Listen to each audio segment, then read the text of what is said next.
All right, last one for the night, Beyond the Sea. This is an episode I really enjoy.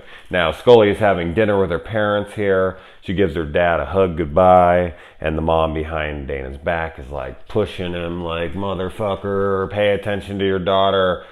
Push it and see what her job's like. Because Dana took a job with the FBI, which isn't what her dad would have wanted for her.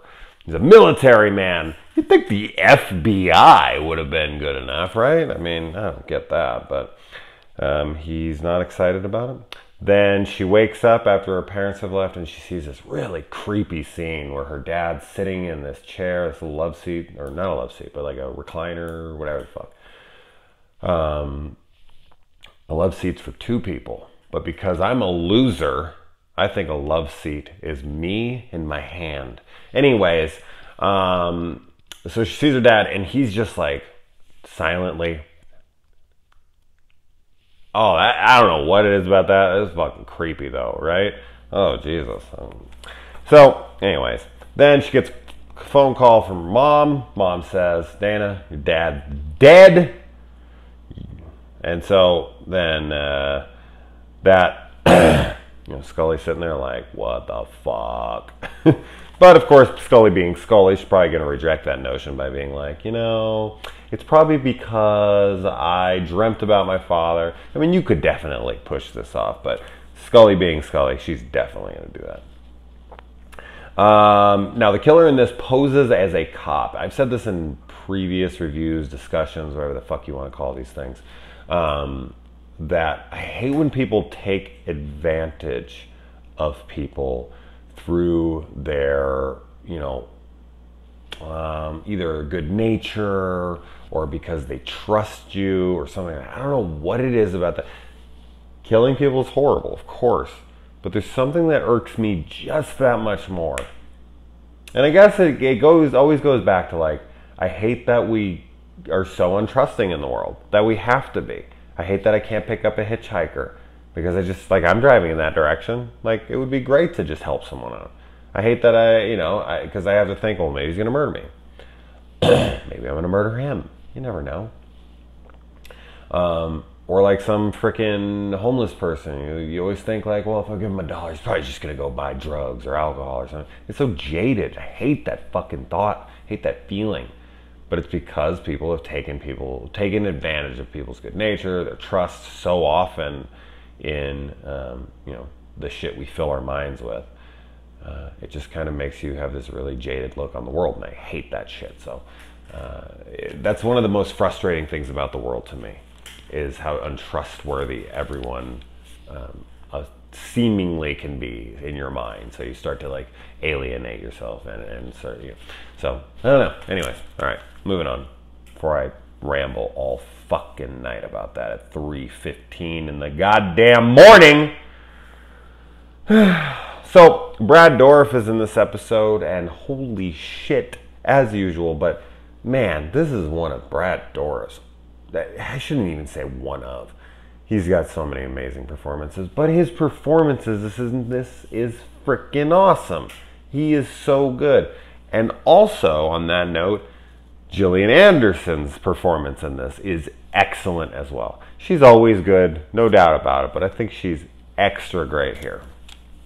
She has a lot of moments in this where she has to be very overly emotional, angry, sad, scared, reluctant, she kind of goes in and out of belief. There's a lot of different emotions she has to invoke here, and I think she just kind of nails them all.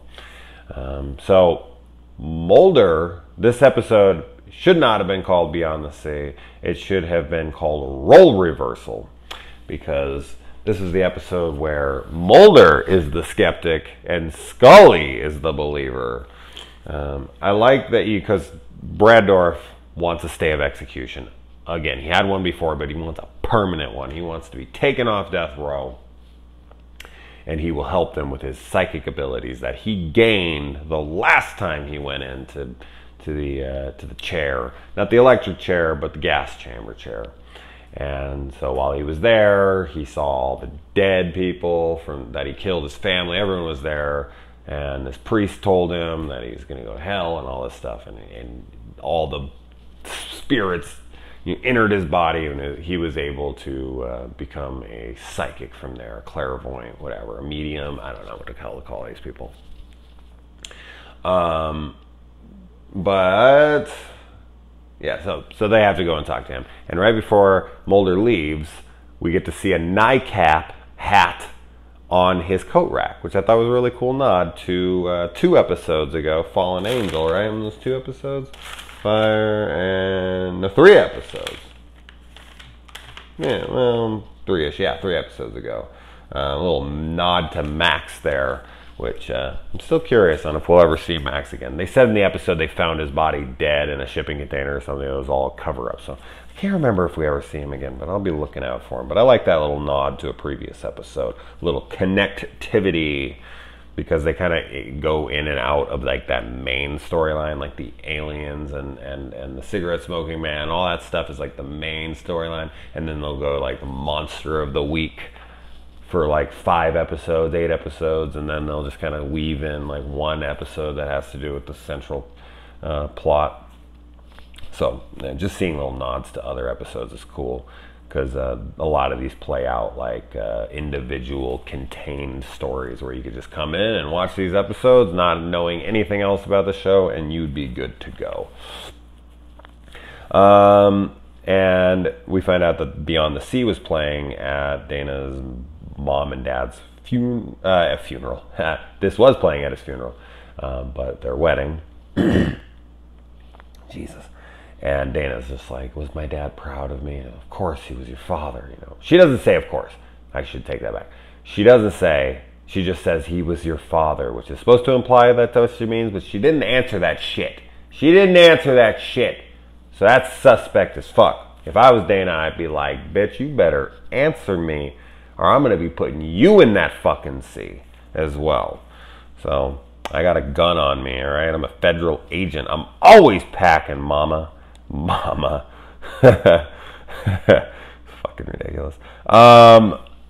Jesus Christ, man. This cold needs to fuck off. This is why I'm doing this at 3-something in the morning, because I can't sleep, because I fucking feel like shit. And I already said all this shit because I jump all over the place. Mulder tricks Dourif, or Boggs, as I should be calling him. No, not Boggs from the Shawshank Redemption. Boggs from, you know what fucking it's from? It's from this episode. I was going to say Brad Dourif's Bog. Whatever.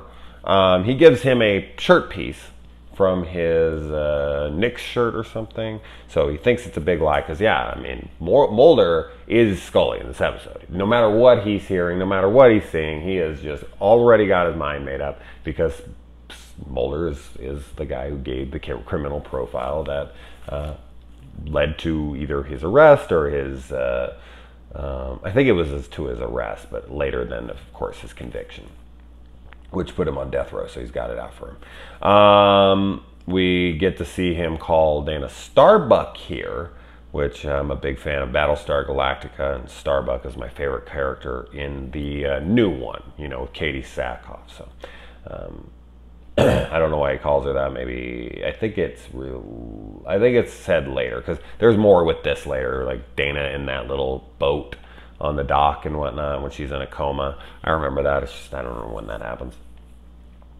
And then let's see what Boggs said. What the fuck is this, man? So Dana is out and she's looking. Sometimes I write down notes and I need to be like, dumb fuck. I need to be way more thorough with my notes and like write it out for fucking morons like dummy. This is what happens when you review at 3 in the morning. So Boggs tells her like there's a angel statue and waterfall, not a waterfall, water falling. His words, not mine. I actually didn't fuck that up. And then she finds the bracelet. She goes in, she finds the bracelet, and then she tells the people like, you know, she saw something was suspicious that led her there. And then she tells Mulder like, I lied, I'm sorry, but I didn't want to be you, basically. And which he puts together, and he's like, oh yeah, that'd be fine for spooky Mulder, but not for Dana Scully. That's a good little fight between them. But she's just terrified of even trying to humor any of this. But later on in the episode, she does become a believer, and then at the end, she's not a believer again because she's too grounded in her reality. which I can relate to. But if I saw the shit she saw, I'd be a believer, no doubt about it. I do like that later when she's talking to him, like in that moment, she says, you know, I would think you'd be happy that I would believe in such extreme possibilities. And he's like, yeah, but after all you've seen, and I am with him on this, like, why Boggs? The one dude I don't believe, you're gonna fucking believe. So what? And this is what I was talking about, like in the later seasons where she becomes a believer after Mulder leaves. It's like, oh, so now that I don't believe, you're gonna believe? Oh, hell no. Where were you? You saw this and these other episodes and you didn't do shit. But now that I don't believe, you're gonna be the believer? Bitch. All right. All right, let's see. The fuck? Oh, wait, what? Oh, so they set Boggs up. There you go. There you go. Mulder has a fake newspaper printed out, throws it in there. Boggs gives him a phone call. How the fuck he would have possibly known his phone number? Oh, man, right there. That was great. That was great. And he looks at it. He's like, I don't know why you don't believe me. And so they kind of listen to him. They go in there. And Dana's like, we gotta play ball with this guy. It sucks that he's a piece of shit, so he killed all his family, so he gets what he deserves, but at the same time, it's like, anybody else who has this ability, this sucks because he has to feel the pain of the victims that he's trying to connect with. He tells Dana, you know, beware, or he tells Fox and Dana, I keep wanting to say Mox. I keep putting Fox and Mulder together in one word. What is up with me? I've done it in like fucking 10 of these now. It's crazy. But he tells him to beware the white cross and there'll be blood on the white cross. And then he gets shot and he has blood on this white cross. I'm sorry. There's no way you could stage such a thing. No fucking way. So, believer instantaneously. We find out that the killer kills people on the anniversary of his mom and girlfriend's death. His mom was decapitated, and he's taking out his pain on these people. This kind of reminds me a little bit of The Exorcist 3, because Brad Dourif's in that little cell, and then it turns into the other dude. And Scully lies to Boggs about the deal, and Boggs decides to just tell her anyway. She's like, well, if you were psychic, he's like, you know what, like, I know you'd be lying to me. I did, but you know what, I told you anyway. And so he gives her a little warning. The guy dies, and then she comes back, and he's like, you know what, come to my execution and I'll give you the message, but until then you ain't getting nothing from your dad. And she doesn't show up. That's fucking hardcore, because she's such a believer throughout. And then at the very end, as soon as Mulder starts to say, like, maybe he's believing, because he's like, why can't you just believe, Scully? He's been telling her the whole fucking episode to not believe. So she believes. This is some reverse psychology. Mulder should know this, Mr. Psychologist. But yeah, as soon as Mulder's like, I think you should believe, Scully's like, no. No, I will not. This is sad. Sad, Scully. I thought better of you. But yeah. And Mulder's like, well, you know, you're not going to know. How do you know what he was going to say? And she was like, just like her mom said, he was my father. She pulls up her mom's bullshit line that she didn't answer, and she uses it as proof. She's seen so much proof. But then she takes that BS line from her mom and throws it out there. And I get it. It's her dad. She knows he loved her or whatever. But it's a message. Hey, fucking, you know, it could be like, hey, I left fucking 50 grand up in this box or whatever. You're never going to find it if you don't know where it is. You never know what the message can be. She could have at least just went and checked it out, right? That would have been smart. But anyway, guys, boom. I'm going to bed. Probably not. All right. Good night.